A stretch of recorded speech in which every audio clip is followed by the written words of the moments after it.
1968ခုနှစ်မြန်မာနိုင်ငံတရားစီရင်ထုံးစာမျက်နှာ95 Civil Second Appeal before Usain Judge UC Paul Appellant vs Kamala Singh and one respondents. Suits on a promissory note. Admission of the execution of the note. Allegation that the suit pro note was not in the present form when executed. Burden of proof. Held. The plaintiff sues on a promissory note and the defendants admit the execution of the note but allege that the pro note was not in the present form when they execute it. The burden is on the defendants to prove that the promissory note is not what it appeared to be. C.S. P-line vs. K.K. Conan, AIR 1935, Rangoon, page 131. J.K. Shah vs. Dulet Meej, AIR 1939, Rangoon, page 334.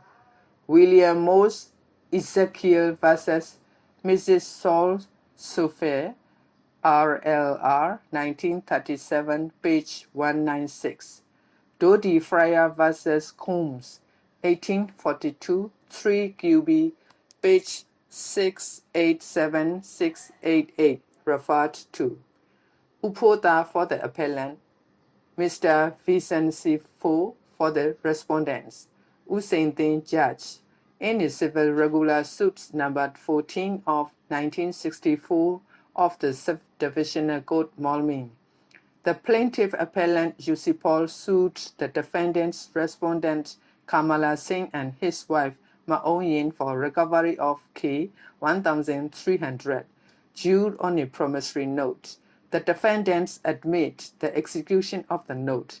Their defense, however, was that at the time when they execute the promissory note, only the figure of K 1,000 and the date were inserted at the top portion of the note and that the remaining entries were inserted subsequently by the plaintiff himself.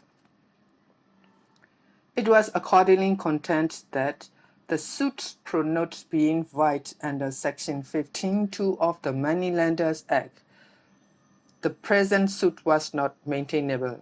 Thus, the main issue before the trial court was whether the suit pro note was executed without the entries as to the names of payer, payee, and rate of interest.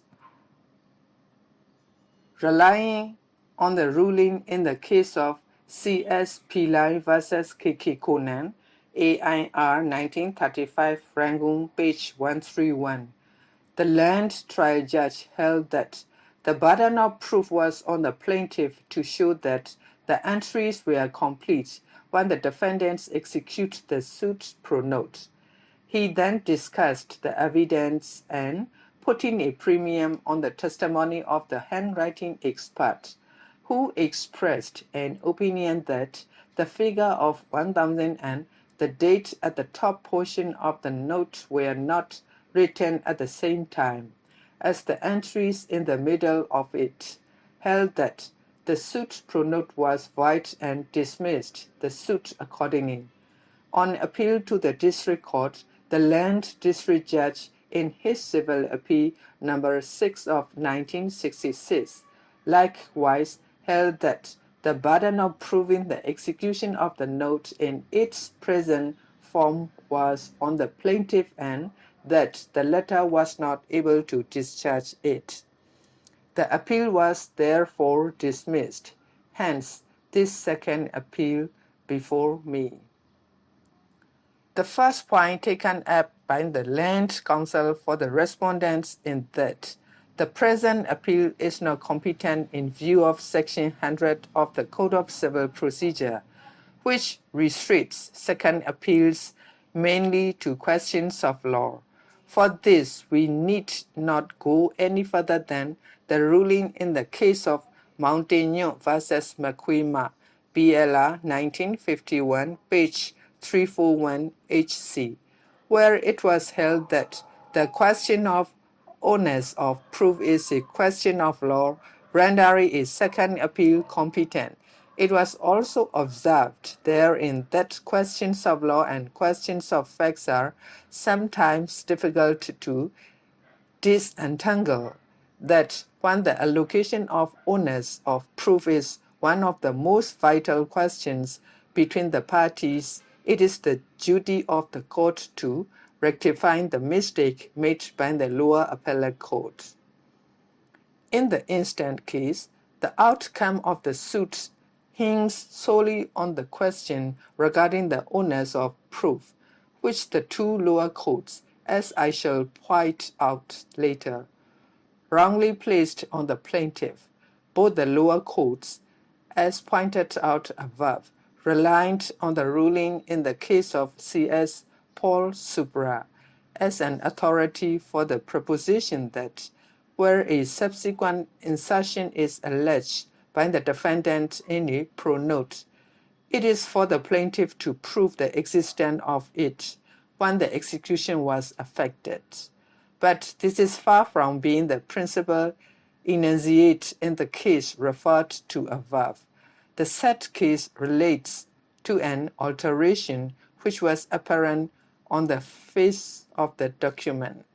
This is clear from the head notes which read, where a party sues on an instrument which on the face of it appears to have been altered, it is for him to show that the alteration has not been improperly made. The present case before me is, however, entirely different. What the defendants have asserted is not an alteration, which is obvious on the document itself, but subsequent entries, which are not at all, but then on the face of the pronote itself. No doubts, as pointed out by the land trial judge, a seemingly slight difference regarding thickness of letters between those at the top and those underneath can be detected. But this is hardly a prima facie proof of the fact that the document has been muddled with subsequent to its execution.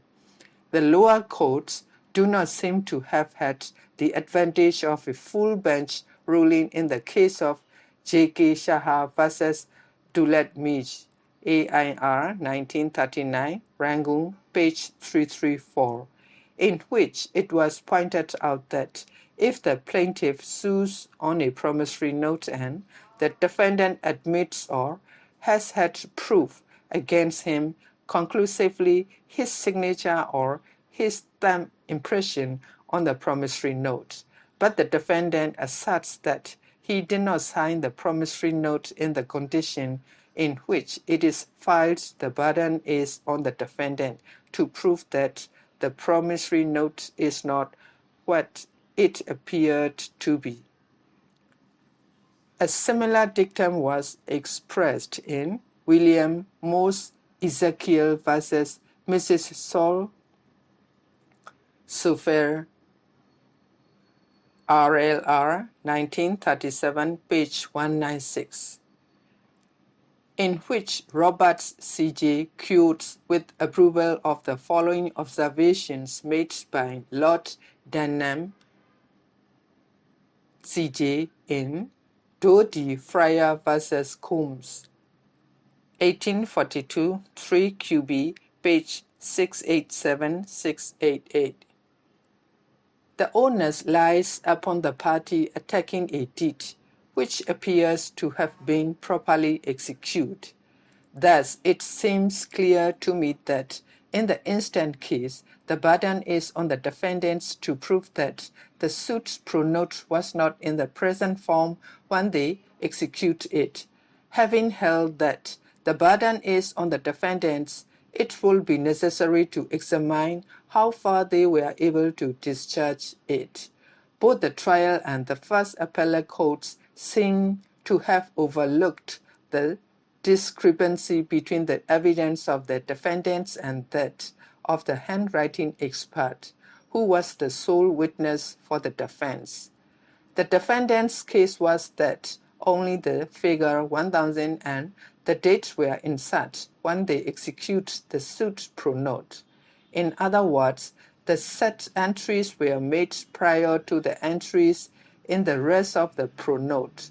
This assertion was rudely contradicted by Utomye DW1, the handwriting expert, who was of opinion that the entries at the top were made subsequent to the entries underneath the former ones.